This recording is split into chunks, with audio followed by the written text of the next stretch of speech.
겨울 여행로. 울보 할매와 삼계서원.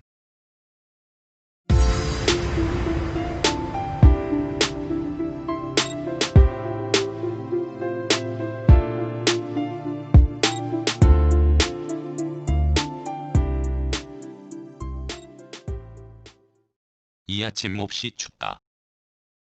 길목까지 걷는 사이에 장갑 낀 손가락 끝이 시리다 못해 저리고 방한화 착용한 발가락도 그러하나 바람이 불지 않아 그나마 견딜 만하다. 눈밭에 둔 궁전에 시동을 걸어 길 나선다. 간밤 거기에 사는 사람에게 전화를 걸어 목소리를 들은 게 즉흥적으로 겨울 여행을 하기로 마음먹었다. 거기에 관문이라 할 수 있는 내리막길 오른쪽에는 소나무 형상을 한 가로등이 늘어섰는데 가짜 나무에 눈꽃이 피었다. 춘향목의 고장에 뜬금없이 가짜 소나무를 심어 찾는 사람들로 하여금 갸우뚱거리게 한 거기 사람들은 무슨 생각으로 저런 걸 설치했는지 모르겠다. 길 건너는 송이 축전이 열리는 곳이다. 교차로를 반쯤 돌아 녹슨 철교가 있는 곳부터 꽁꽁 언 내성천이 왼쪽으로 보인다. 그 지점에서 불과 100여 미터 앞에 석천계곡에서 흘러내린 물이 내성천과 만나는 곳에서 샛길로 들어섰다. 워낙 거대하여 잎이 무성할 때는 전체를 볼 수 없던 당나무가 한눈에 들어오는데 두 그루가 하나가 된 별난 나무다.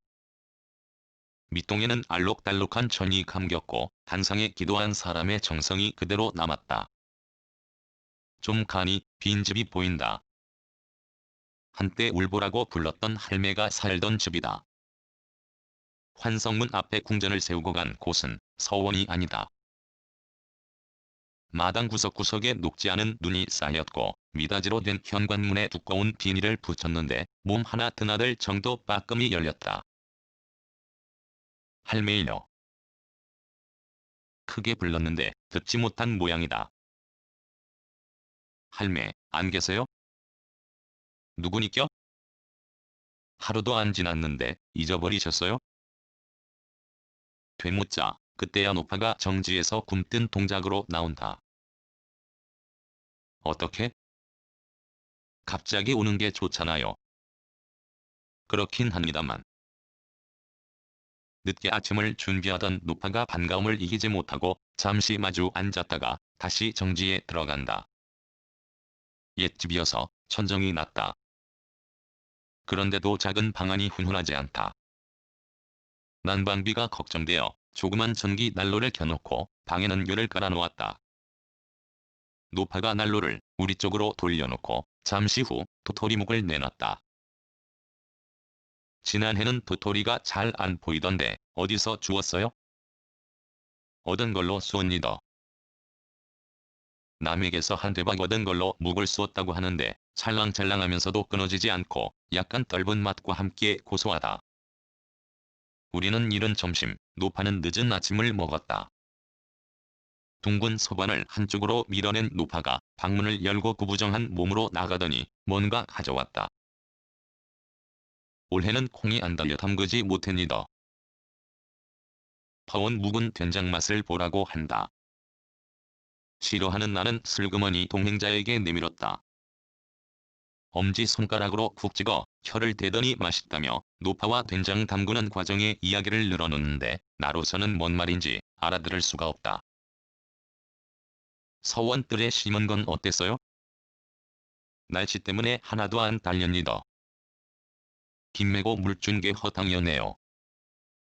그러게 말이니더. 삼복 더위에 잠시 서원에 들렀을 때 노파는 콩밭을 메고 있었다.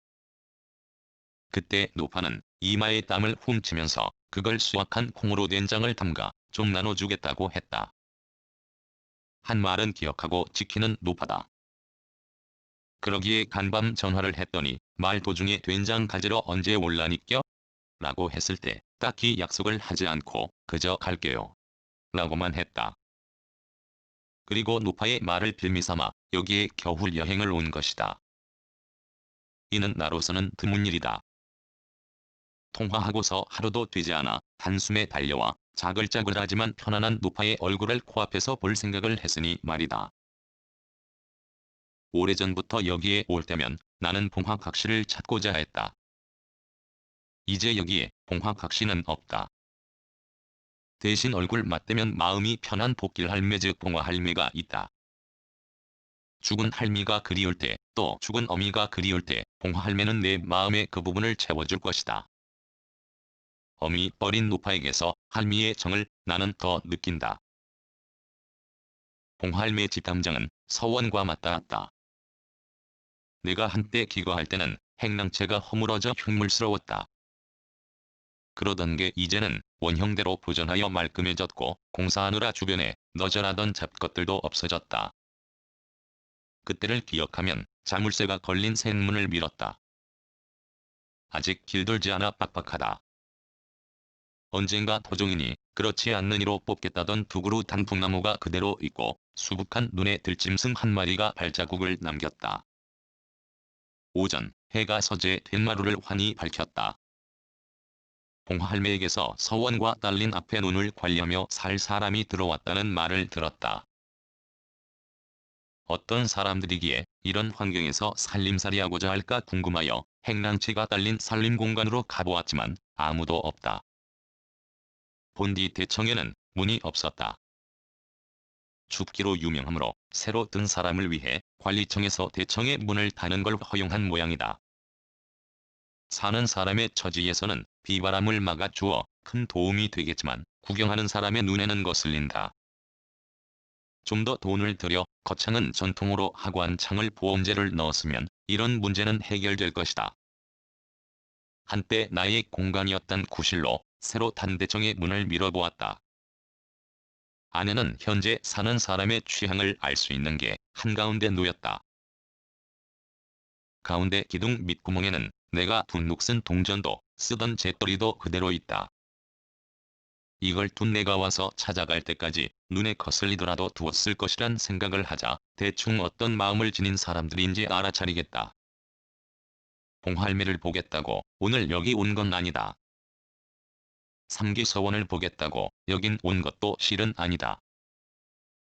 그러나 겨울 여행을 여기로 택한 건 아직은 내 마음에 봉화라는 곳이 그만큼 깊이 자리를 잡았기 때문이다. 그것만도 좋은데 여기에서는 봉할매를 볼 수 있고 노파가 사는 바로 옆에서 이곳에 볼거리에 꼭 넣어야 할 삼기서원을 덤으로 구경할 수 있으니 이 얼마나 좋은가? 정이 있는 이곳이 2013년 1월 10일